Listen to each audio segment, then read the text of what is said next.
Engineering হাওর ভেঙে গেল। স্থান হচ্ছে মুকশেদপুর ইউনিয়ন আবিদনগর মধ্যনগর উপজেলা। এই দেখেন পানির কি গতি, এই যে দেখেন কি প্রকারের অনেক জমি তুলে গেছে আমাদের এখানে। দেখেন কিছু করার নাই, চোখের সামনে ভেসে যাচ্ছে হাজারো কৃষকের স্বপ্ন। এই যে দেখেন গ্রামের মানুষ হাজারিভাবে তারা বসে আছে দুশ্চিন্তাভাবে। প্রত্যেকেই দেখেন,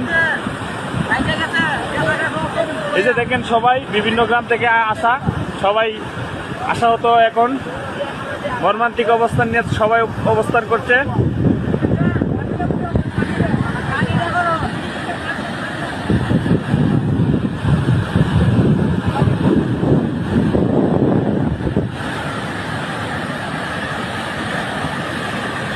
পানির কি শাসা শব্দ, কৃষকের হৃদয়ে জরা কান্নার চেয়েও বেশি শব্দ।